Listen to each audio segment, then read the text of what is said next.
أتعرف؟ لم أكن أعرف مسبقا بأنك لا ترى الحياة إلا من زاوية واحدة وبلون واحد. ولماذا؟ لأنك أعور، لا تملك إلا عينا واحدة.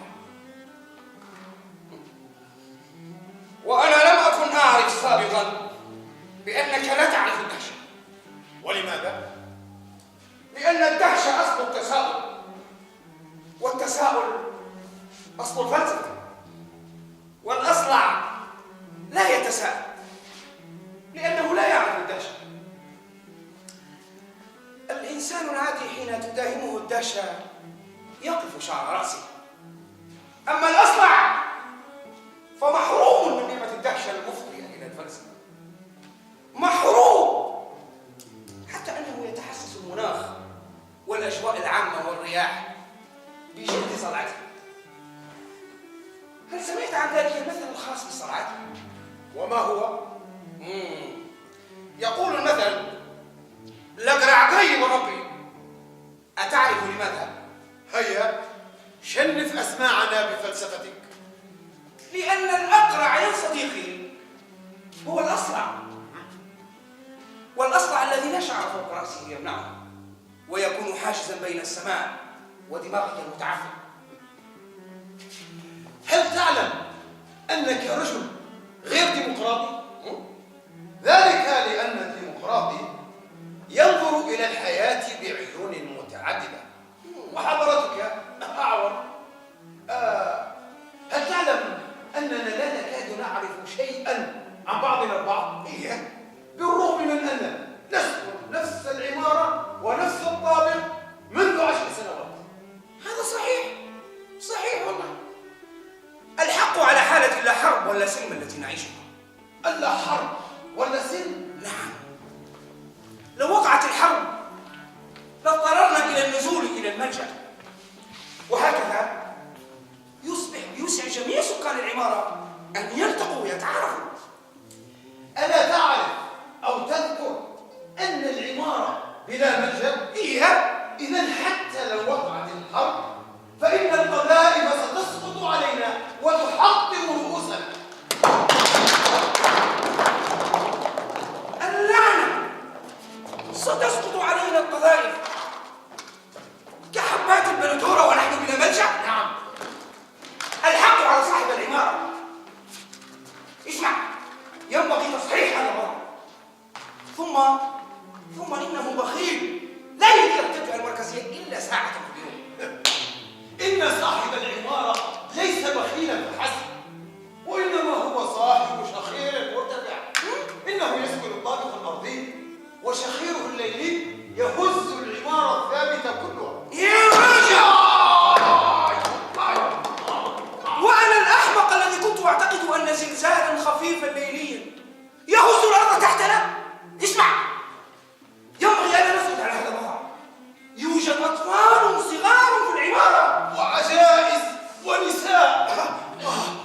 عن موقفك من الديمقراطية. أعشقها. سبحان الله. فأنا أجد أعشقها. تعشقها؟ تعشق من؟ الديمقراطية طبعا. وما هو موقفك من المرأة وحقوقها؟ نفس موقفك. يا سلام، أنت تعرف موقف من حرية المرأة؟ عجيب. وتؤيده؟ نعم. إذن ينبغي أن ننشئ تحالفا ما دمنا على اتفاق.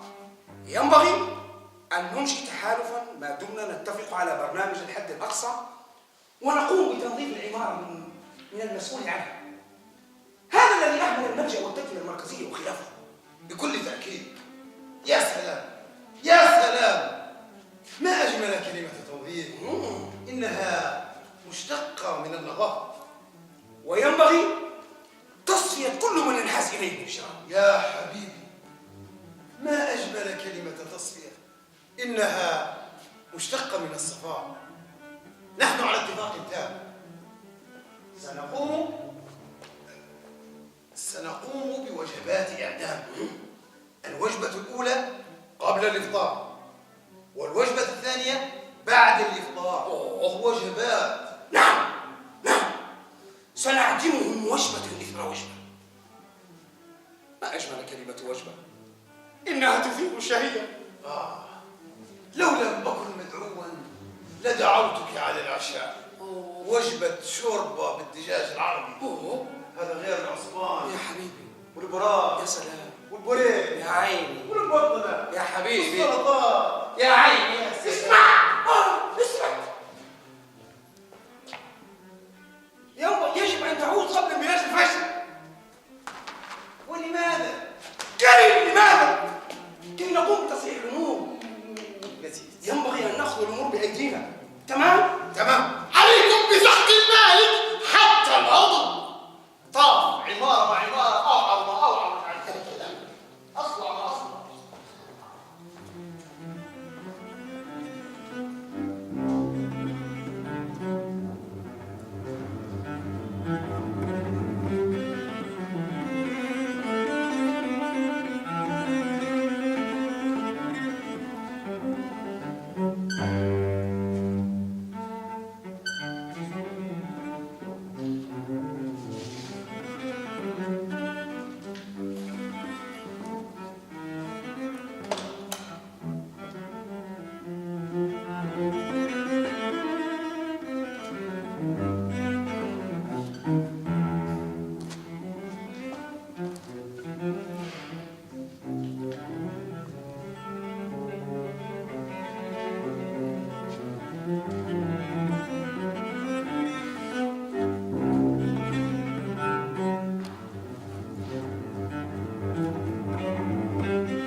ساهرة حتى تصبح العلاقات بين الجيران حميمية، مما يتيح للجيران أن يتعارفوا. وسوف تكون سهراتنا على أنغام الموسيقى. لم تضف شيئا على ما قلته أنا. هذا صحيح، ولكن من حقي ممارسة الكلام. أنا لا أحب الحفلات. أنا أنام في الساعة 6 مساء، لأنني أستيقظ في وقت مبكر للذهاب إلى المدرسة. الفرح إجباري، الاعتكاف ممنوع، العزلة مرفوضة. هيا. أنا أيضا لا أحب الحفلات، فهي تزعج كل أطفال العمارة وتحول بينهم وبين النوم. وأيضا فأنا أصم أقرأ لغة الشفاه، والموسيقى الصاخبة لا شفاه لها. قلنا الفرح إجباري، الاعتكاف ممنوع، العزلة مرفوضة. لم تضف شيئا على ما قلته أنا. هذا صحيح، ولكن من حقي ممارسة الكلام. أنا أيضا لا أستطيع، لأنني نذرت نفسي ألا أحضر سوى الجنازات وبيوت العزاء، حزنا على جدي الذي توفى قبل 70 عام. المسألة ليست مطروحة للتصويت. كلكم سوف تشاركون في الاحتفالات، يعني كلكم ملزم بحضور هذه الحفلات. نحن نريد أن تعم البهجة أجواء المدينة. اسمح لي أن أخالفك الرأي يا صديقي، فقد اتفقنا أن نسيطر على العمارة، أن نؤمن بالديمقراطية والنقد. النقد البناء والحرية المسؤولة. الحرية حرية، لا توجد حرية مسؤولة وحرية غير مسؤولة. وماذا عن النقد الذاتي؟ لا يوجد في العالم نقد ذاتي، يوجد جلد ذاتي، وأنا ضد جلد الذات لأني ديمقراطي. أعتقد أن خلفيتك المتواضعة هي التي جعلتك تزين الجلد الذاتي وتجلله بقناع نبيل غير موجود اسمه النقد الذاتي. النقد الذاتي وهم. إذا أنت غير ديمقراطي. أنا غير ديمقراطي. أنا الذي نشأت في بيت لا ينام أهله إلا على أنغام موسيقى السيمفونية الخامسة لبيتهوفن. غير ديمقراطي. وأنت العامل العاقل عن العمل ديمقراطي. خسرت ورب الكعبة. اهدأ يا عكرمة، لا تغضب، فأنا أخاف عليك الأمراض المفنة والمستعصية. يا جحيم أنت وأمراضك، فأنت لا تمت إلى الديمقراطية في شيء. لن تنجح في استفزازي، لأني شريك في الاستيلاء على الإمارة. اسمع، لدي اقتراح. ما رأيك في أن تسكن العائلات في الشقق السفلى وأن يسكن العازبون في الشقق العليا، احتراما لحق المرأة، يعني احتراما لحق المرأة لعدم التعب، وهكذا فإنها لن تضطر أن تستطيع. قد تفضل من الرجال والنساء وأحباب سخيف ذاك خنزير يا أهلا.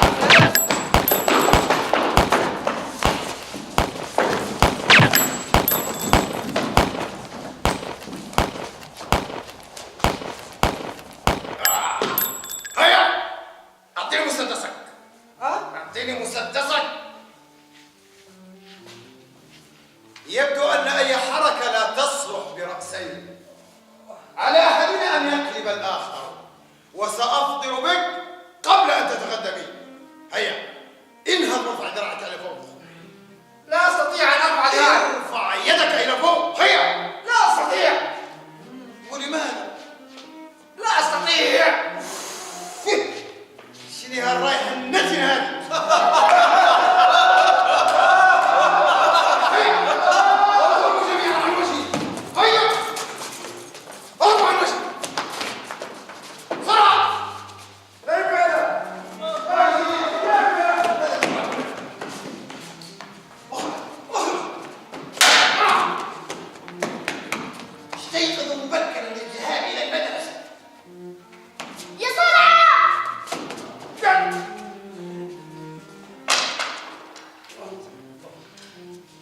أما أنت فابقى هنا حتى أقرر ما سأفعله بك.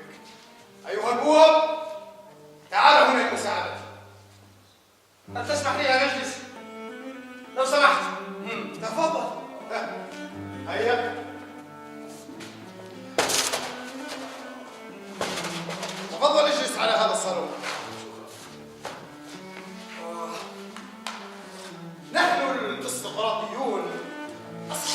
تقاليد عريقة.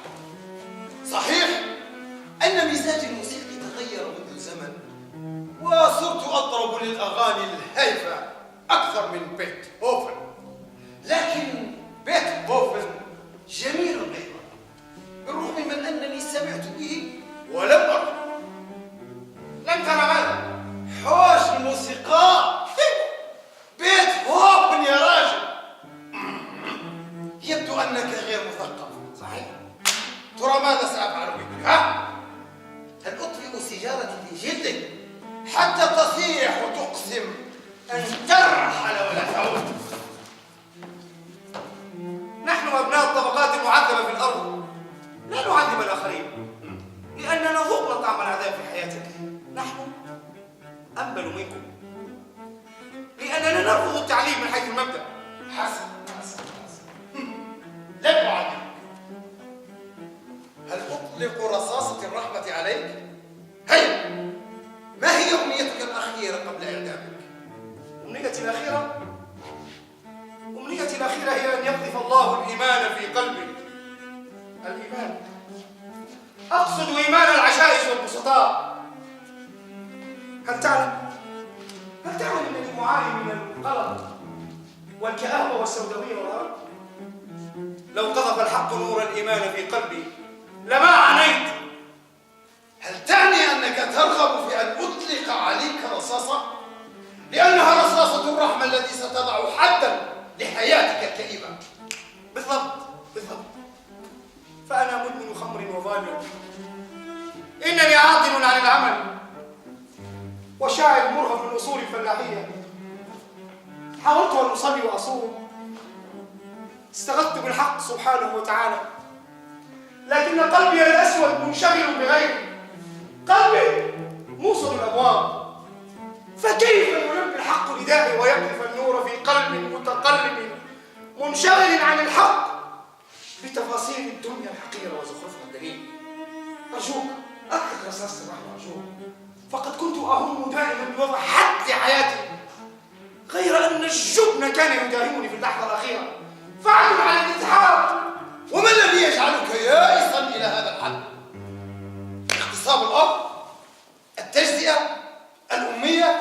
التخلف؟ يا راجل دخيل عليك، خلصني من هذه الحياة حيث ينبغي للمرء أن يتعب، أن ينزلق من السرير كل صباح، ثم يغسل وجهه بقطعة الصابون، ثم يعود لغسل وجهه، ثم يجفف وجهه المغسول بمنشفة، وعليه بعد كل هذا أن يغسل المنشفة كل أسبوع مرتين كي تبقى نظيفة، كي تغتسل من آثار وريحة وملامح وجهه.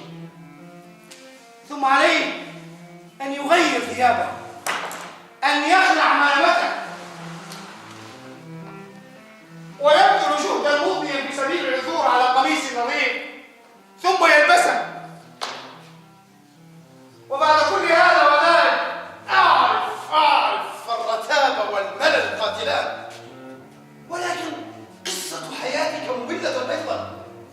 إنني أنقض سماع القصص الطويلة لأنني ثقاف أحب الحديث.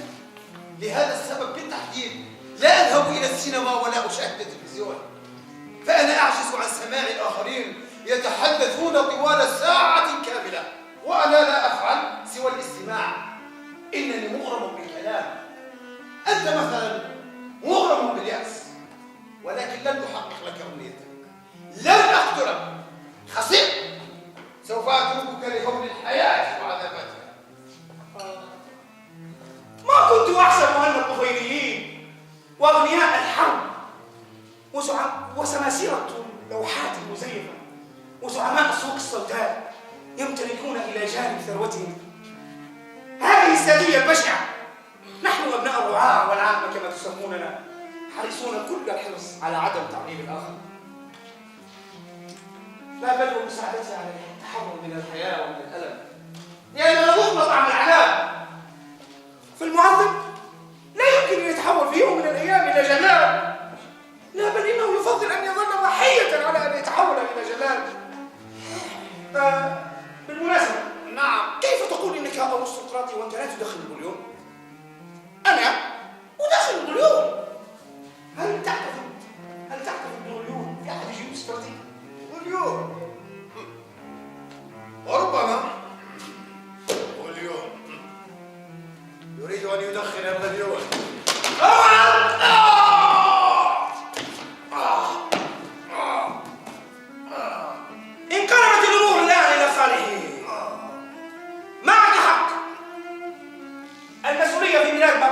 الرأسمالية والتاريخ والعمارات القديمة التي لم تقم على أسس عصرية أمريكية.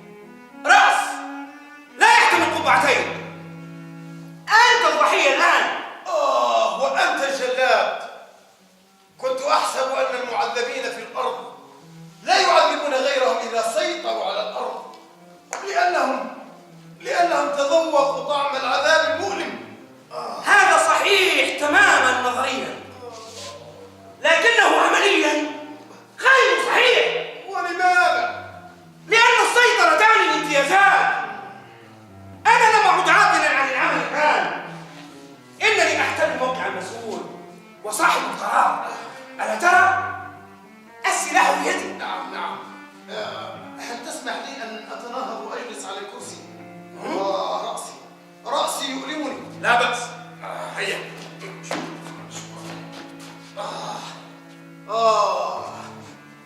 هل تسمح لي أن أشبك ساقا بساق؟ شنو؟ كم؟ أشبك ساقا بساق. أشبك شاقا بشاق لو سمحت. تكلم بلغة مفهومة. أشبك شاقين يعني تريد أن تضع ساقا فوق ساق. هذا هو الكلام. أليس من حقي؟ اسمع، لماذا ترتدي ملابس ثقيلة مع أن الجو حار؟ كي لا يشم أحد رائحة عرق. الملابس الثقيلة تدفن رائحة العرق داخل الجسد، لا يشمها سوى صاحبه. وزوجته ألا تشمك؟ أرجوك لا تتدخل بحياتي الخاصة. هل تسمح لي أن أدخن؟ أنا أقاطع السجائر الأجنبية. إذا كنت تدخن سجائر محلية فلا مانع عني. في الحقيقة إنني أدخن الغليون. الغليون؟ أوه، الغليون أرستقراطي. الغليون أشبك شاقين. ها؟ سأسمح لك بتدخين الغليون ولا؟ أترى؟ نحن المستضعفين في الأرض لسنا غلاف القلوب مثلكم. ولكنك قلت إنك ديمقراطي. هذا صحيح. معك حق. ولهذا سأكون رحيما معك.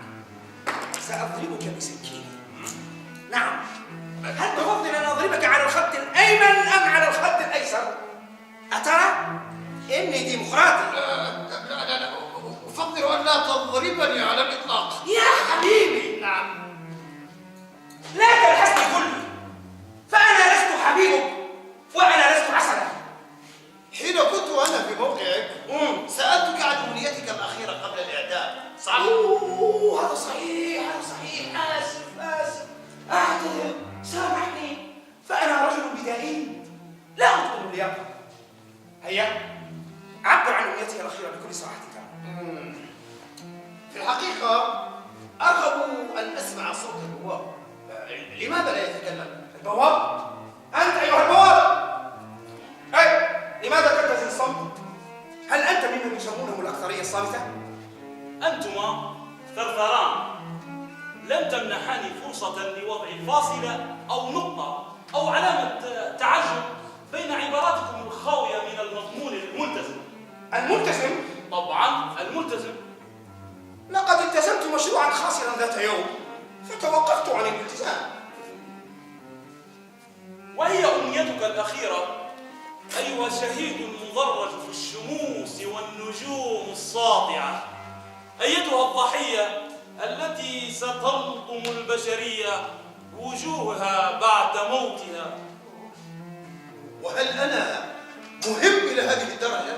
طبعا لا، ولكن البشرية بحاجة إلى أبطال خاسرين كي تبكيهم.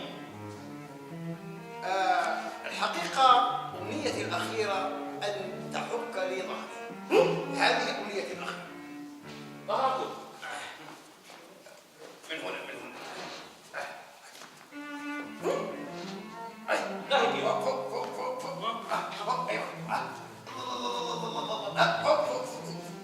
دشمت ضربة التوية! دشمت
مفاوضات فك ارتباط. أرجوك يجب أن تخفف ضغطك على عنقي. ثم إنني مصاب بمرض العظماء. العظماء؟ نعم، الديسك في الظهر، وهذا الوضع غير مريح إطلاقا بالنسبة لي. لاحظ انحناء ظهري. اسمح لي.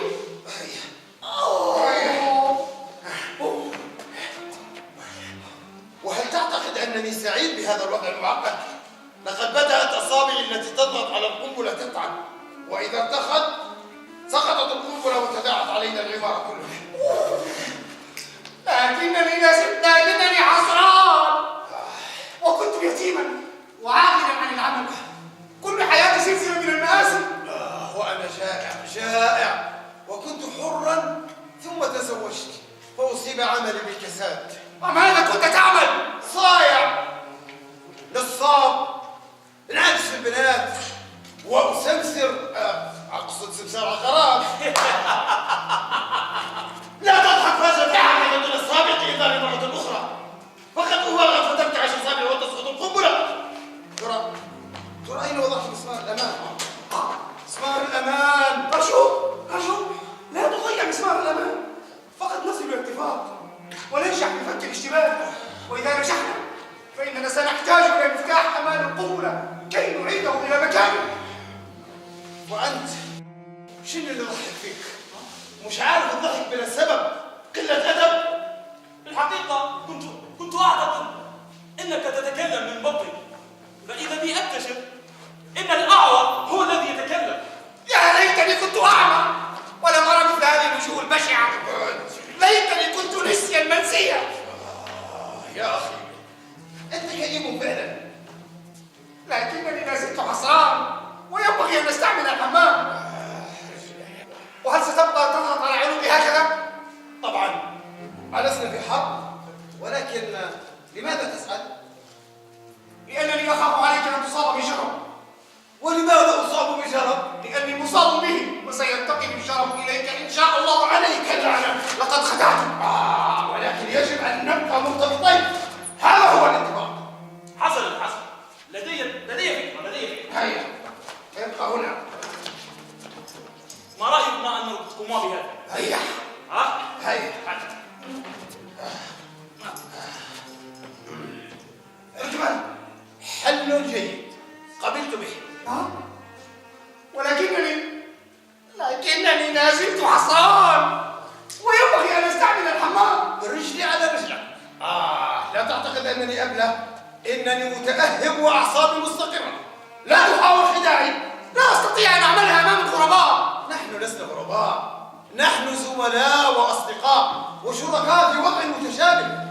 أنتما ورطتما نفسيكما في هذا الوضع المعقد، تحتاجان إلى فك ارتباط. اسمع، إذا أعاد مسمار أمام القنبلة وسلمك إياها، فإني على استعداد أن أسلمك مسدسا. تمام؟ وعندئذ ترجع المياه إلى مجاريها. لكنني لا زلت حسران، وينبغي أن نستعمل الحمام. أبدا، رجلي على رجلك، لا أثق بك. تذكر أن روحك بيدي، ووجودك مرهون بقنبلتي. ولاحظ أن نفوح مسدسي تلامس فمك، وأن إصبعي على الزناد. كيف سنحل هذا المأزق؟ لحظة.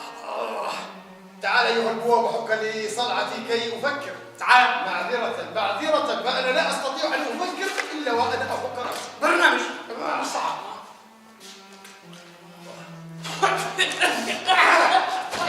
وين مخزن أنت؟ رأسك تجلله طبقة من القشرة، أقصد صلعتك مغطاة بالقشرة. عليك استخدام مزيل القشرة الأمريكي. الأمريكي؟ إيه؟ جاني فكرة. شنو؟ ما رأيك في أن يستدعي البابا مراسل قناة أمريكية ليصور لنا مشهدنا الغريب هذا؟ عظيم. أنا أقترح أن يتصل بمندوب السي. CNN. نعم تمام. صارت صار. أتصل. نعم اتصل. هيا. الشمس قدام الناس قدام الرجال.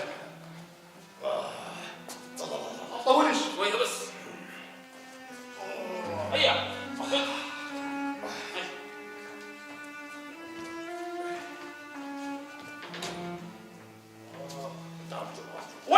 Wake up! Wake up! جبت من الناس جبت من الناس. Hello.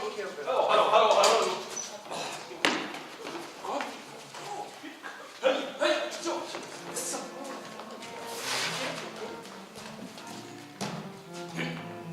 ايوه. صح.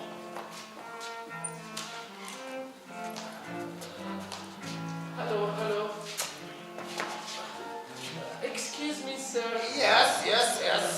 كيف ستحلون هذه المشكلة المستعصية؟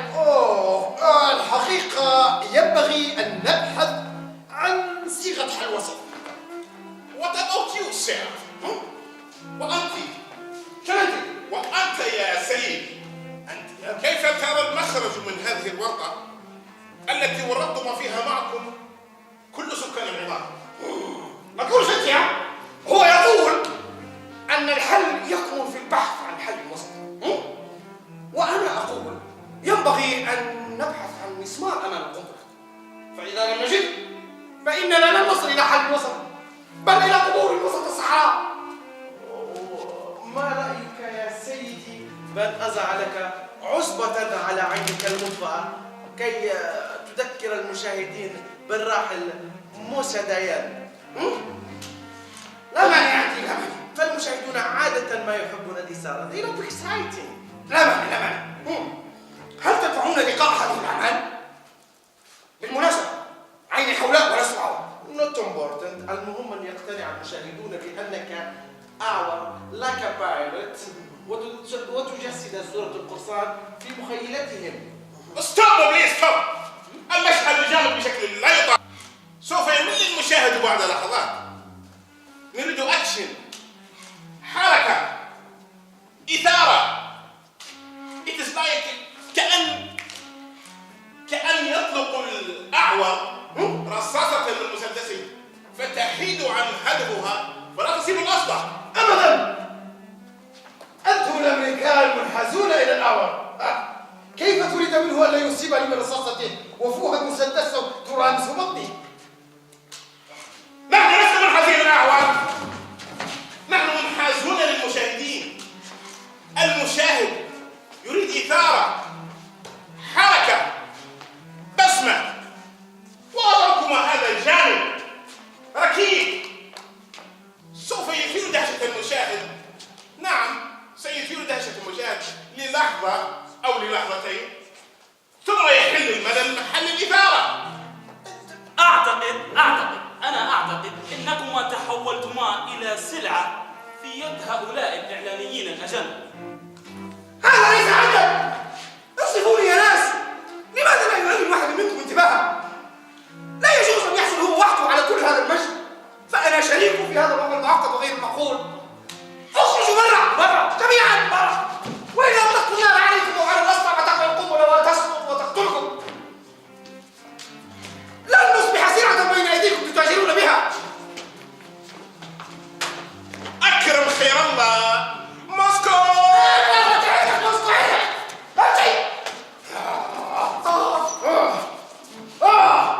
لقد أضعت علينا فرصة التحول إلى نجوم لامعة. يكفينا عن صنعتك، يكفينا صنعتك معنا تكفينا. ثم انني لا زلت حسران وينبغي ان نستعمل الحمام. نمشي خطوة للحمام. أي محاولة للقضاء علي تعني القضاء علي، واي محاوله للقضاء علي تعني القضاء علي وعلى العماره.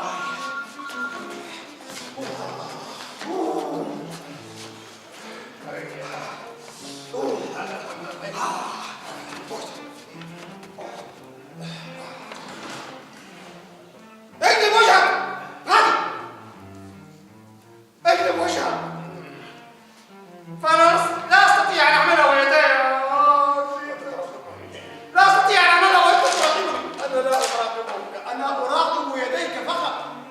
كيف اسحب السحاب ويدي متشبثتان بالمسدس؟ أوف. أنا أقول لك سأمسك المسدس الموجه إلى بطني بيدي إلى أن تعمل. اريد ضمانات.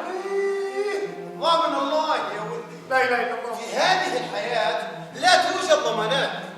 حسن، امسك بفوهة المسدس الموجه الى بطنك، امسكه بحسن. امسكه لا أستطيع أن أعملها أمام قريب. أنا لست غريب، أنا صديقك. ألا تذكر أيام زمان؟ أيام كنا نحلم بغد سعيد يا ابناء العمارة. أنا أقول لك، ناولني مسدسك وأتعهد إليك بأنني لن أستخدمه ضدك وأنت تعمله. تمام؟ مقابل هذا سوف أشيح بوجهي وأغمض عيني واطلق سراح يديك. هاي خلصنا من هالوقت.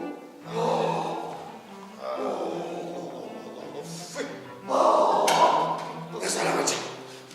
الحمد لله على السلامة. خلاص ارتحت. عادي. يا سلام. شوية. يا سلام. أي يلحس الشيخ. لمن هذا الطبق؟ هذا لك. ألم تقول إني جائع؟ أوه طبعا شكرا. ولكن يداي مشغولتان. ينبغي أن تطعمني أنت الحساء بالملعقة. سأعاملك بالمثل. طيب. سأحمل القنبلة بدل العين إلى أن تأتي على الحساء كله، ثم أعيدها إليك ونعود إلى ورطتنا. موافق. هيا. الله حاجة.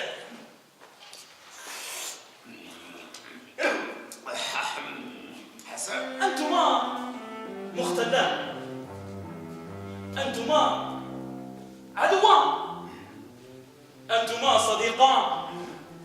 لماذا دب بينكم هذا الخلاف أصلا؟ تعال حك لي صنعتي كي أتذكر. علينا وعلى المحاسن. حكي. حك زي غريب. لن أتذكر. مش فايدة. تاخذ يا رايح. وأنت أيها الأعور، لماذا رفعت السلاح على جارك وصديقك؟ هيا بايرو. رقبة. في الحقيقة ذاكرتي تخونني. من حكمك راسك حتى زمان كانت زوجتي تخونني فطلقتها. إذا لماذا لا تعتبران أن الصلح هو سيد الأحكام؟ وما تقصد بالصلح؟ أقصد المصالحة، المحبة، السلام. بدك حساء وتشرب ضدك. اشرب. أنا مع السلامة. أنا مع المصالحة. أنا مع المحبة. ولكن الأعور هو الذي أثار الفتنة. كذاب. أنا من أثار الفتنة. سأطلق عليك رصاصة إذا لم تحس هذه التهمة، ثم إنك تصدر صوتا مزعجا حين تعتسي حساك. عليك أن تغير عاداتك إذا قررت أن تعيش معي.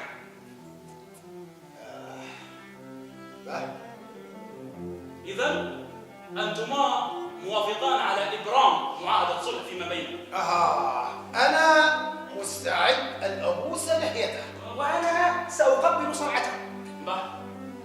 عصر فسأفكر بعضهما. ورطة.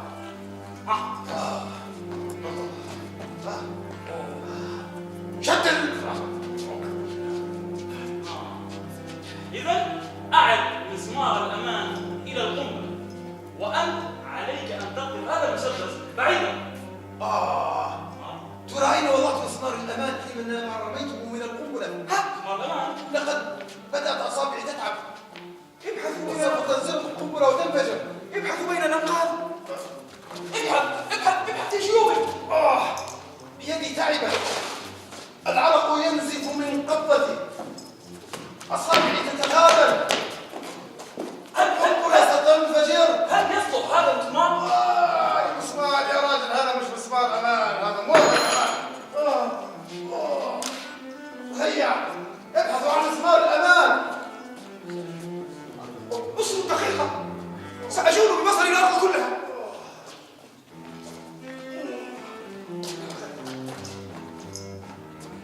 المهم أني قضيت حاجتي وارتحت. سأهرب، ستقع القنبلة القنبلة وتنفجر. وأنا أيضا. أبدا. أبقي. لله بالرحمة. الموت مع الجماعة رحمة. الموت الفردي موحش. أبقي وإلا صباح القنبلة نحوكما. طيب. كيف أتقنتما توريط العمارة كلها في هذه الورطة؟ وكيف ستجدان الحل؟ هذا ليس وقت النقد الذاتي والتساؤل. ابحثوا عن مسمار الأمان. القنبلة سوف تنفجر. هيا ابحثوا عن مسمار الأمان. الليل ولا يهون والكهرباء مقطوعة. كيف سنعثر على مسمار الأمان؟ الليل ولا يهون والكهرباء مقطوعة. كيف سنعثر على مسمار الأمان؟ كيف سنعثر على مسمار الأمان؟ كيف سنعثر على مسمار الأمان؟